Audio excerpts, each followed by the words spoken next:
And welcome back to the First and Goal podcast. My name is Lewis, and next to me, as always, is my beautiful co-host Laraib. As we are super excited today to break down Week 9 of the NFL season. Laraib, we are halfway through this season already, and it's time for us to sit down and talk about.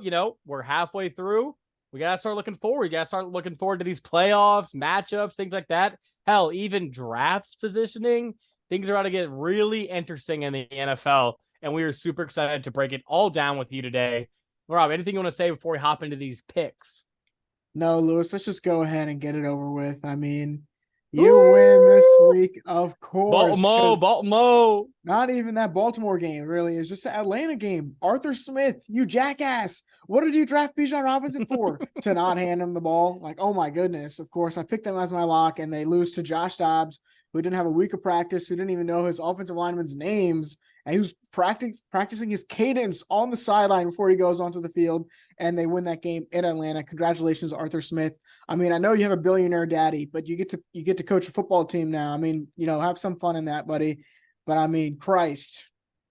Good, That's letting you know congratulations to we will you. not be talking about Atlanta on today's podcast. But hey, quick shout out Green Bay taking care of business against Mm. Brent Rippin.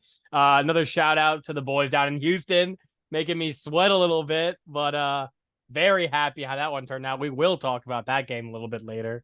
But yeah, I went another week in the picks. You are leading 4-5, Laura, I or think it's five real four. close. Yeah, probably 1 or 2 weeks on you, but halfway through the season, it's gonna be tight going all the way down to the end. So every week is gonna matter from here on out. But you know, it is what it is. All right, Laura. Well, let's go ahead and start breaking down these games. Starting with last night's game, you had the Los Angeles Chargers defeating the New York Jets in New York. 27-6, I believe, was the final score. I didn't get to watch most of this game because I was supporting my Pellies, Laura. So go ahead and what was your biggest takeaway from this game last night? It had to be that Chargers defense. Now, of course, they've been stout on the rushing attack all year long, but of course, they've been exposed to the passing game. But it was really their pass rush that was the difference in this one. Now, I know they're playing up against a beaten Jets offensive line was lacking, any sort of identity over there. But still, you saw Khalil Mack have 2.5 sacks, Joey Bosa have 2.5 sacks, and of course, the young guy coming in also having 2.5 sacks himself. I don't know how to Oh, say his name because he's a Hawaiian. Shout out to mm. that dude. He got a Oh, I game know who you're ball. talking He about. got a game ball, by the way. So just a stellar performance from that Chargers, front four, able to get pressure on Zach Wilson all night. Even in a game like this, when the offense struggles, they put up 27 points, but that was mostly on a kick return and a fumble recovery that brought them to the 1 yard line. And so it's great to see this Chargers team, which is still hoping for a playoff spot now at 4-4. It's nice to see the defense step up in one of these games and not leave it all on Jay Herbo.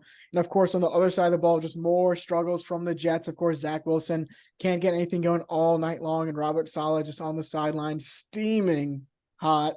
And so just bad performance from the Jets and a great performance from my Chargers. Yeah, I'm officially done with Zach Wilson. I know, like, oh, really? You're saying this now? But like, how are what I was thinking about today, Laura, is you've had two quarterbacks tear their Achilles this season: Aaron Rodgers, Kirk Cousins. The Jets, when Aaron Rodgers tore his Achilles, they were sitting there like, Zach's the guy. He's our backup. We trust Zach. And all of a sudden, they start to a 4-3 record. And they're like, hey, our running game is good. Our defense is really good. But then you watch that Giants game last week. Your quarterback was the reason you lost. And that same week, Kirk Cousins, boom, Achilles, done for the year. What do the Vikings do?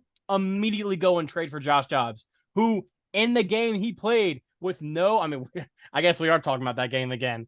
Just, comes out of nowhere and beats the Falcons in a crazy game. Meanwhile, you're just seeing over and over and over the Jets just, bang their head against this Zach Wilson wall. He is never going to be anything than what he is right now. This is Zach Wilson. He is not good at playing quarterback. Just plain and simple. It is time to move on. You don't even want him as a backup. Why even have him as a backup?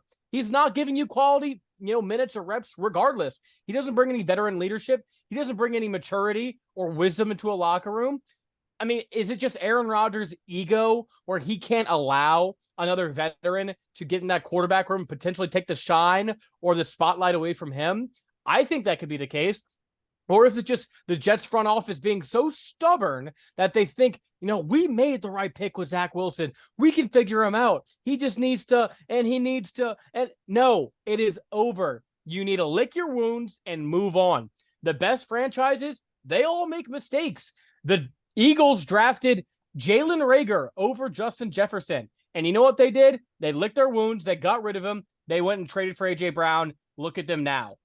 But these franchises that just continue to live in mediocrity and continue to stick behind their stupid decisions, they're reaping what they sow. And now you're 4-4. The season's not happening. Aaron Rodgers is not playing this season. And it's disappointing. As I know it's disappointing for Jets fans. And you look at this team, the roster is there. And I'm sick and tired of watching Zach Wilson. And you see the Rams go ahead and sign Carson Wentz.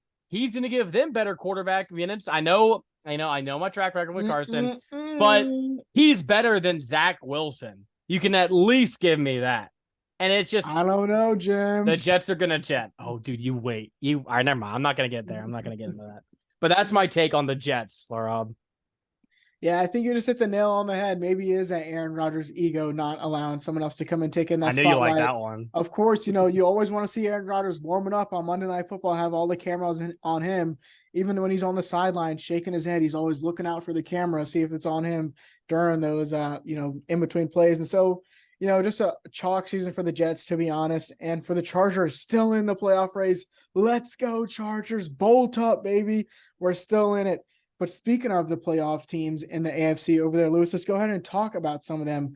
Now, of course, you have the contenders over there. You have the Chiefs and the Ravens, but some new faces emerging after slow starts like the Jacksonville Jaguars, the Cincinnati Bengals, Lewis.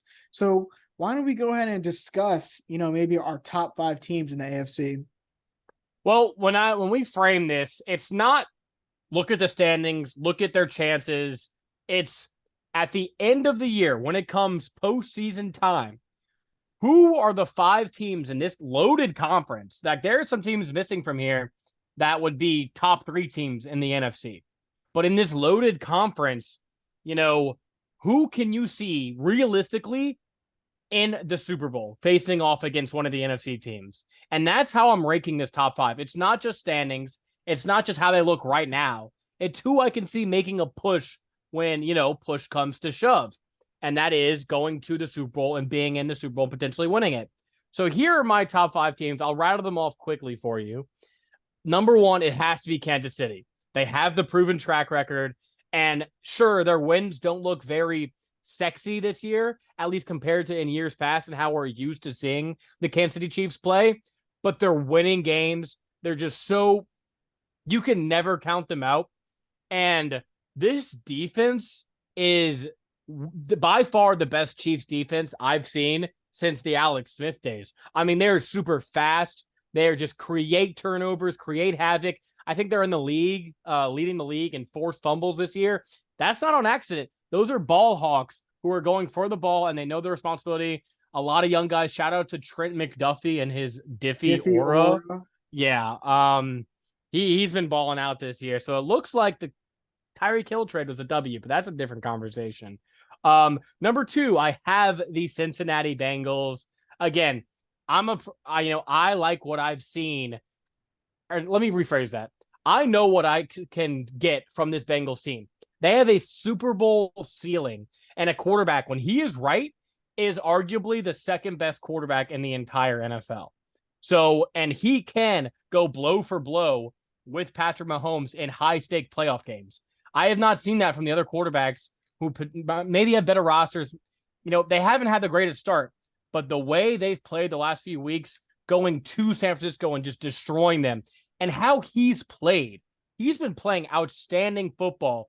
And more importantly, Lou Anarumo, we haven't mentioned him much this season, but he's been one of our favorite guys to mention on the podcast. The way he has this defense humming right now, they have the team to beat, in my opinion, in that AFC North. But the team in contention is the Ravens. I'm going to go quick on the rest of them. Ravens, their defense is by far the best in the NFL.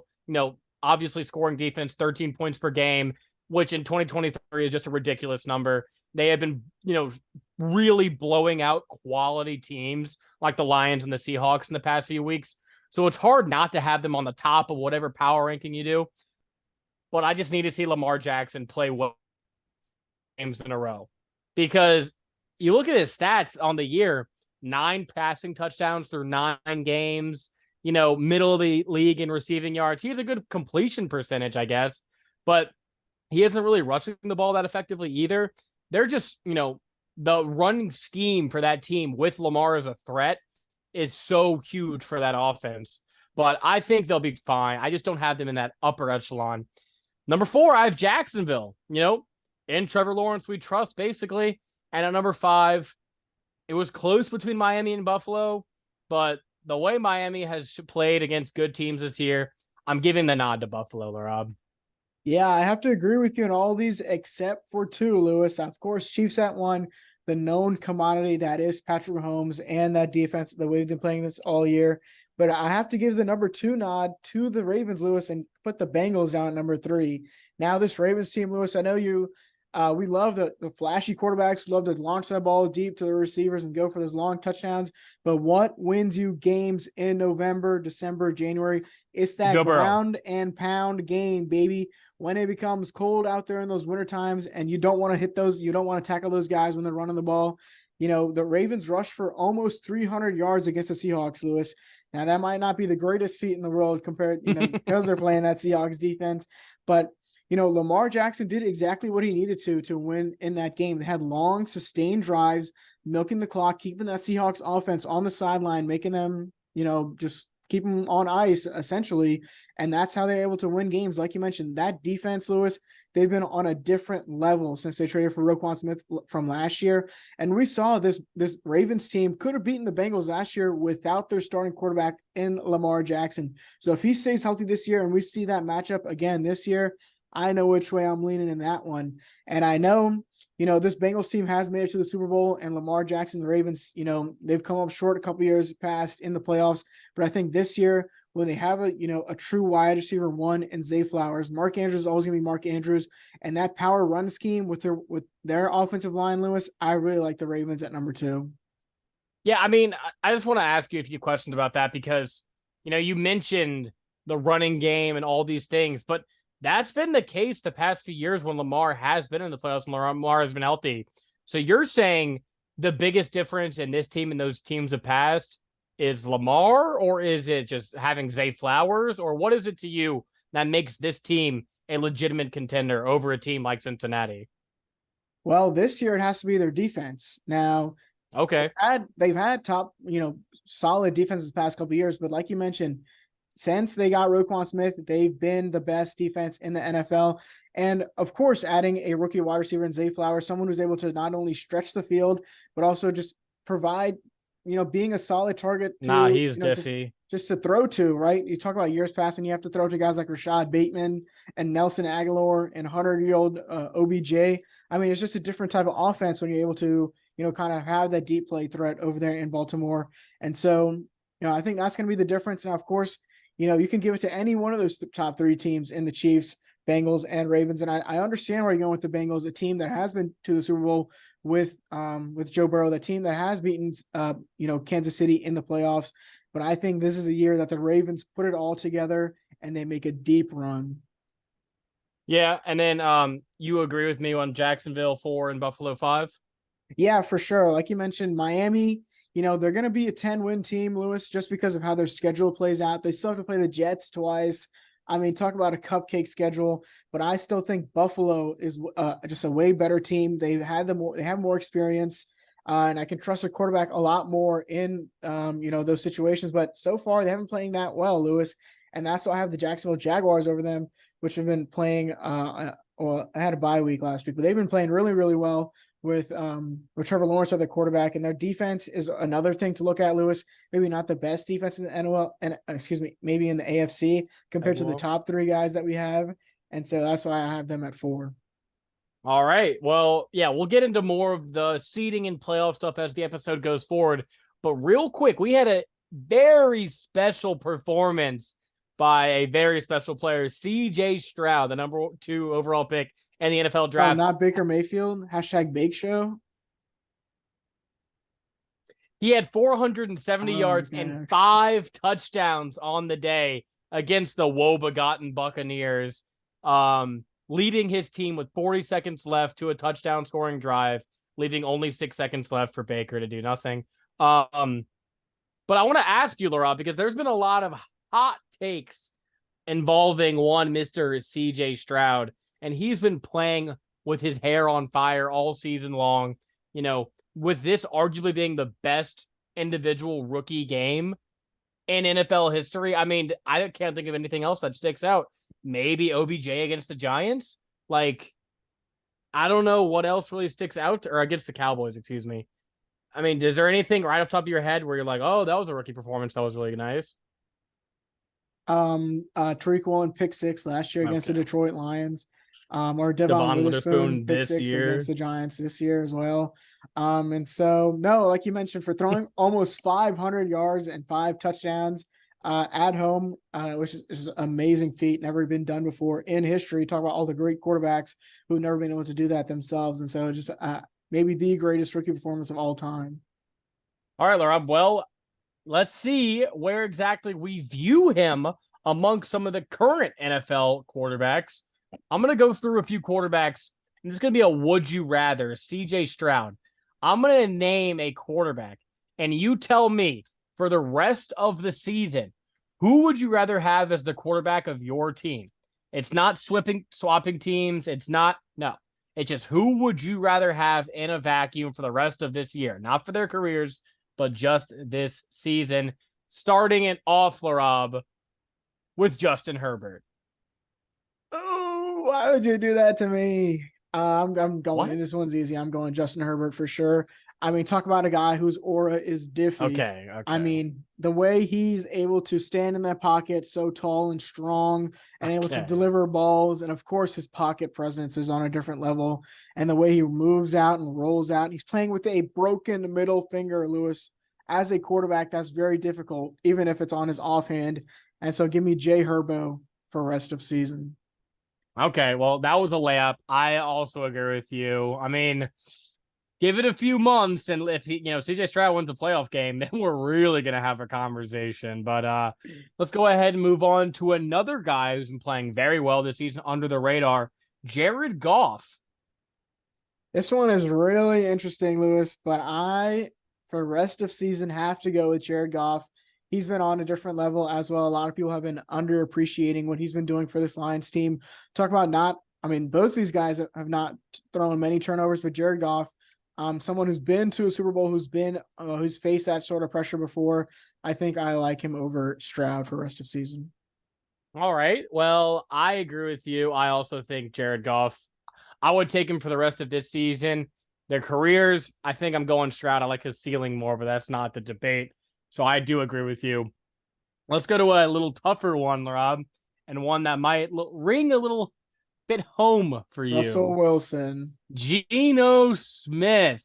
Oh, give me CJ Stroud right now, baby. I mean, wow. Geno Smith, you've done a lot for the Seattle Seahawks franchise, but this year, there's been a lot of pressure in your face, and the wide receivers have really not been having the greatest separation, but just your turnover streak in the past 4 games has been abysmal.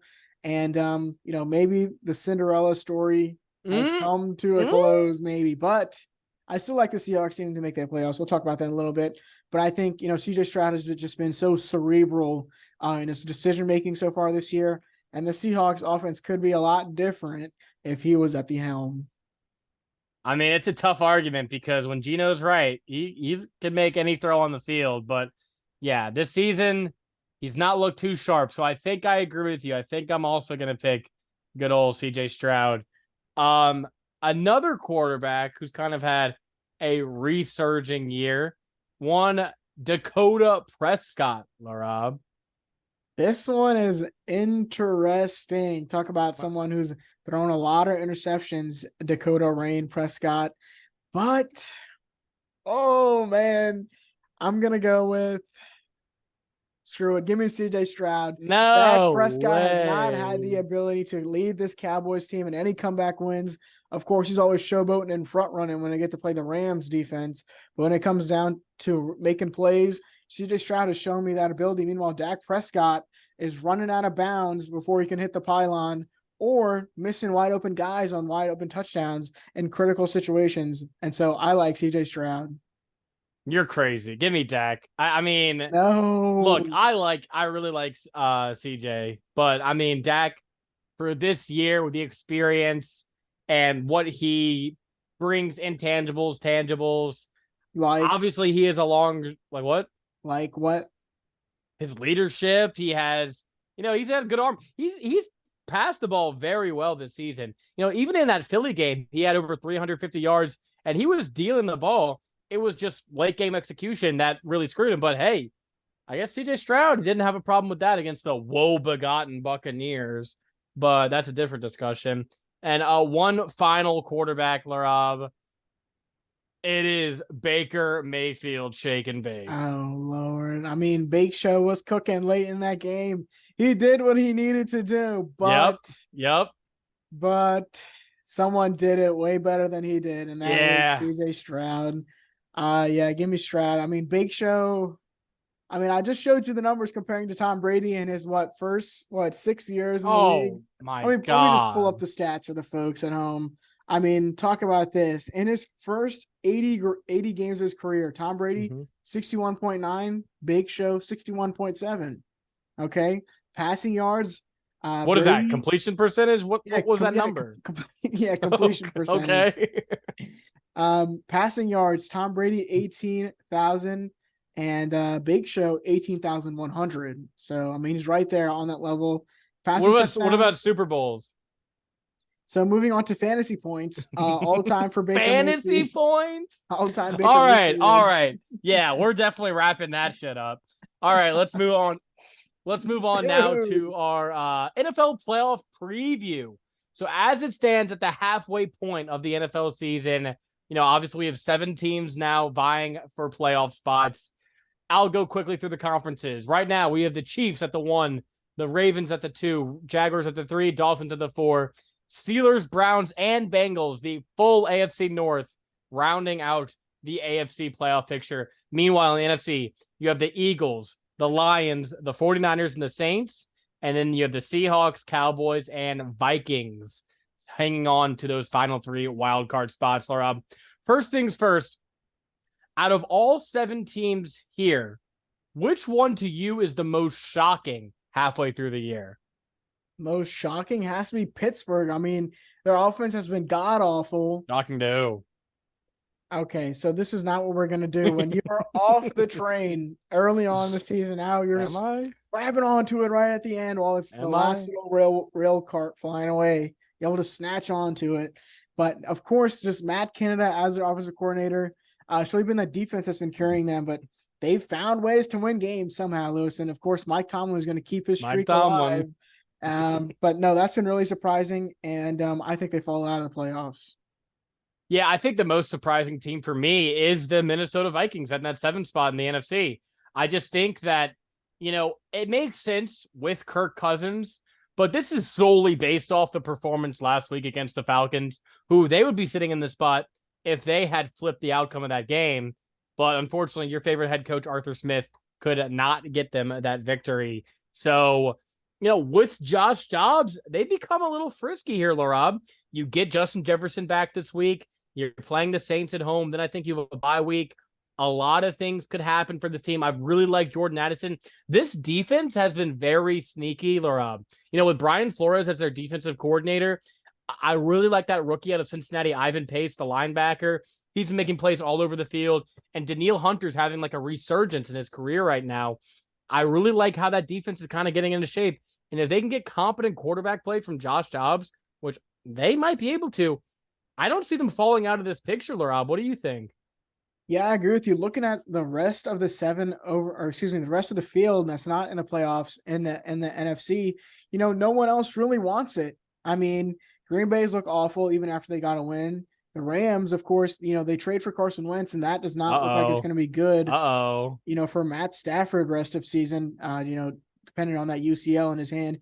The Commanders, of course, they beat the Patriots, but still, not a team who sold their two best defensive players at the deadline. And look at everybody else. The Giants are done with Daniel Jones, the Oh, yeah. Bears, We don't have to talk about the other Panthers, teams. We're Cardinals. I good. mean, yeah. So those seven, Lewis, look really confident over there in the NFC. But like you said, Well, I want to ask you, Laraib, though, out of those teams you just mentioned who are out of it in the NFC, out of all of them, which team could you see jumping back into it? I mean,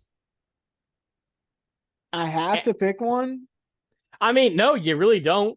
And even if one does jump in, are any of them scary to any team in the NFC? Not really. I mean, you could sell me on the Falcons if Arthur Smith gets Oh, fired no. as head coach. But besides that, I don't think so for anybody else. Now, let me tell you a story. Sean McVay, Cooper Kupp, Okay, Puka and Nakua, Carson Wentz. and Carson Wentz. I'm just saying.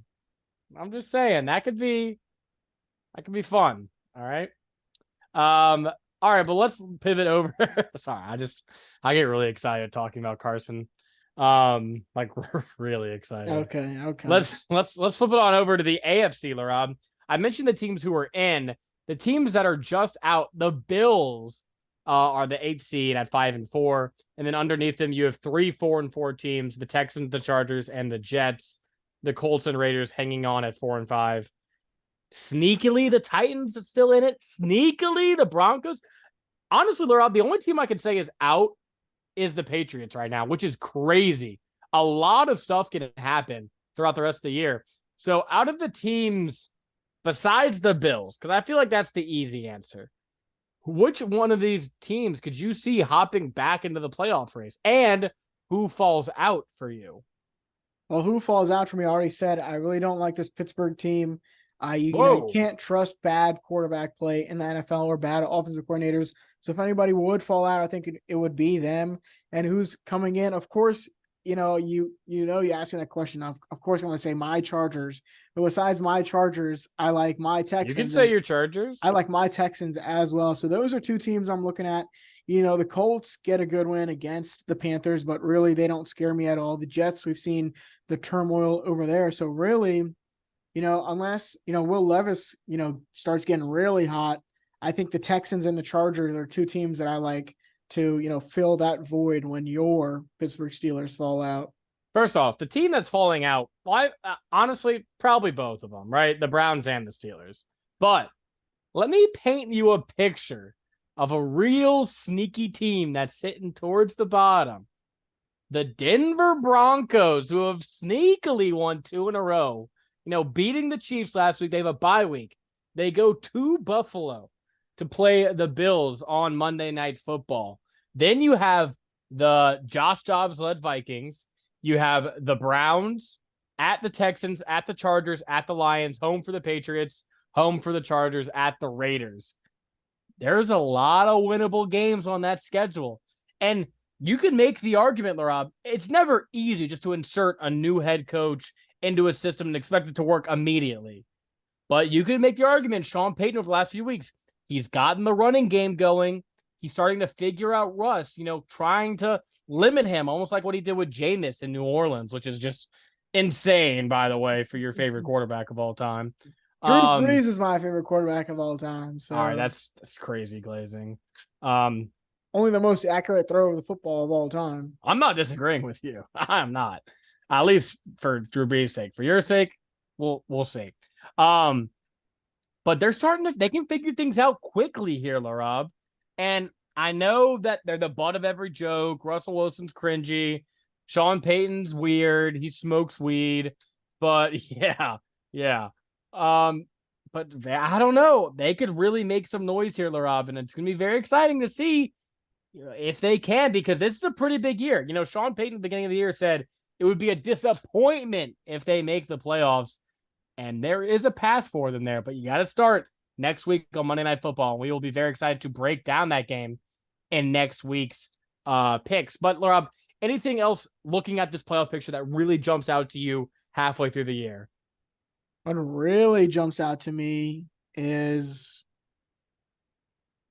I don't know, nothing. I mean, of course, we like Okay. the Lions to really, I was gonna say the Lions being the 2 seed right now is shocking. If you were to ask me, told me that before the season started, because I really wasn't a big of a believer. But that is something that definitely sticks out. Is they are sitting in the 2 seed in the NFC right now.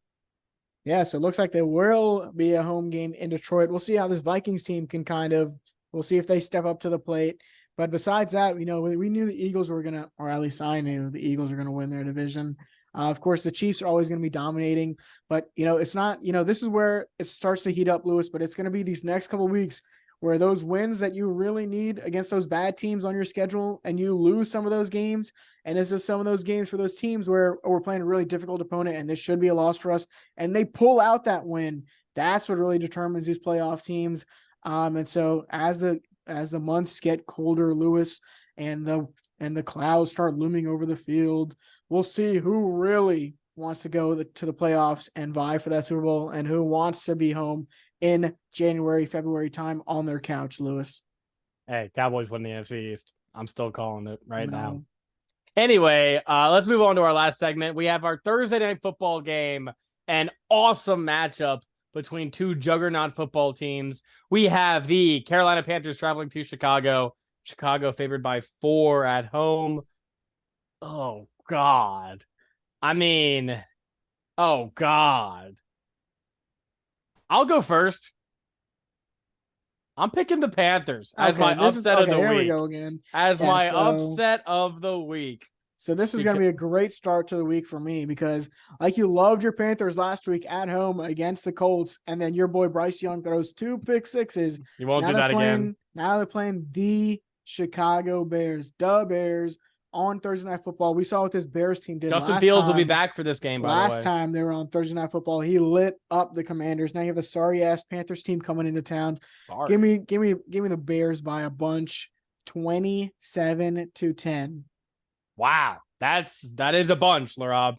And I think you will be wrong. I think my score will be closer, at least.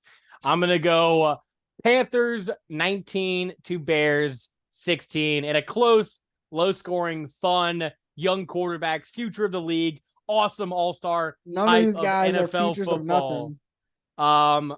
But I'm going with the Panthers. Boom! Thursday night. That's our first Thursday night football upset or lock of the week, I think. So I'm excited. I'm raring to go. I'm going to watch every second of this game. I'm going to be stupidly locked in for this game. All right, Laura, but that's going to do it for today's recap. If you want to see our picks, we'll be filming another episode on Thursday. So make sure you check us out there. And, it's starting to get to that time, Laura. Teams, the contenders starting to pull out. The pretenders start looking at Caleb Williams tape, which hasn't been that great recently, but that's a different podcast. Anything else you want to say before we head out of here, Rob? No, I think that's the First and Goal podcast. Signing off. Peace.